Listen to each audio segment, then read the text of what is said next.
Edelstahlkarosserie, Flügeltüren, Kultstatus. Der DeLorean DMC-12 ist weit mehr als ein Auto. Als Symbol für Fortschritt und Träume der 80er wurde er weltbekannt. Nicht zuletzt durch seinen Auftritt als Zeitmaschine in einem der berühmtesten Filme der Popkultur. Doch seine wahre Geschichte schreiben die Menschen, die ihn lieben. Sammler, Schrauber, Visionäre. Für sie ist der DeLorean mehr als Technik. Er ist Erinnerung, Leidenschaft, Lebensgefühl. Diese Dokumentation folgt der Spur einer automobilen Legende und jenen, die sie am Leben halten.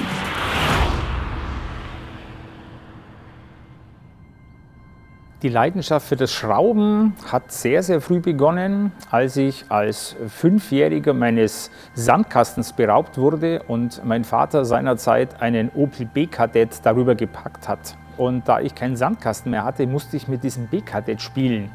Zum DeLorean bin ich dann ein paar Jahre später gekommen, als mein damaliger Volksschullehrer mir auf Weihnachten 1980 einen Autokatalog überlassen hat.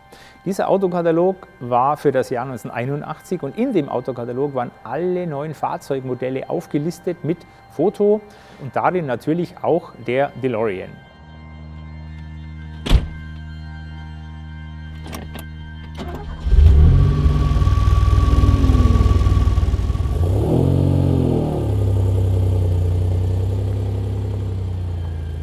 Was es bedeutet, DeLorean zu fahren. Für mich bedeutet es nach wie vor ein außergewöhnliches Stück Automobilgeschichte zu bewegen. Es bedeutet auch, Menschen zu begeistern. Der DeLorean hat einen enorm hohen Sympathiefaktor, wenn man damit unterwegs ist draußen. Man ist als DeLorean-Fahrer immer auch ein bisschen Botschafter von dem Thema DeLorean, als Botschafter von den 80ern. Ich sage immer so schön, man kann nicht DeLorean fahren und glauben, dass es keiner bemerkt. Das ist nicht möglich.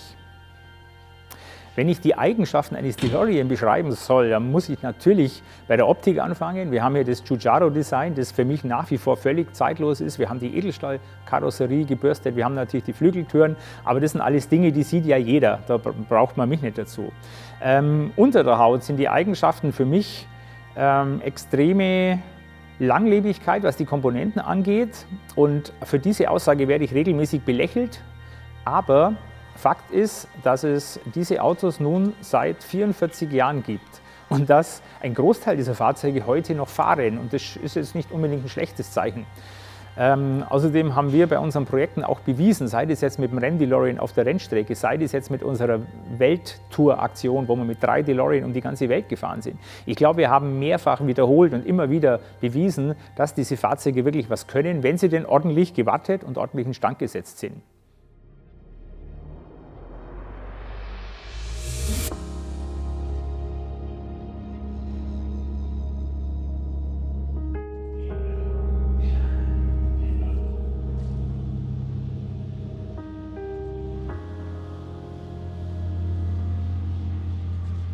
Ja, Thema DeLorean und Zeitmaschine. Natürlich vermittelt der DeLorean genau die 80er. Und wenn man sich heute in einen DeLorean setzt und den startet und losfährt, hat man eben exakt die 80er. Man hat die Haptik, man hat die Optik, es fühlt sich alles an wie die 80er. Ja, es ist immer eine Zeitmaschine. Unabhängig davon, dass die Menschen natürlich ein DeLorean immer mit diesem Film Zurück in die Zukunft in Verbindung bringen, ist es Zeitmaschinengefühl, weil man sich auch in der Zeit zurückversetzt fühlt. Ein DeLorean hatte nicht das Image, nicht den Ruf, dass er funktioniert. Die wurden eigentlich immer sehr belächelt. Gut, durch unsere Werkstatt, durch unser Arbeiten, auch durch die ganzen Projekte, die wir gemacht haben, konnten wir das Image wohl auch mit prägen und auch mit ein bisschen ins Positive rücken. Und zwischenzeitlich hat der DeLorean nicht mehr dieses schlechte Image. Er hat eine enorm gute Fangemeinde. Die Community um den DeLorean ist heute eine, kann man sagen, eingeschworene Gemeinde. Ohne Team ist der ganze Laden nichts. Dieser Laden funktioniert nur, weil wir ein Team sind, weil wir zusammenarbeiten, weil wir das miteinander machen. Das ist der einzige Grund, warum es funktioniert. Und meine Kollegen und Kolleginnen, meine Mitarbeiter stehen auch über allem. Wir haben ein super Team, ein Megateam. Das Team ist alles. Punkt. Die DeLoreans waren, glaube ich, auch noch nie besser wie heute, weil man halt heute wahnsinnig viel weiß und viele, viele gute Lösungen anbieten kann, die man halt einfach vor 40 Jahren noch nicht hatte. Und somit kann man sagen, heute hat sich der DeLorean als Oldtimer etabliert. Er ist überall gern gesehen und die Fahrzeuge funktionieren heute auch.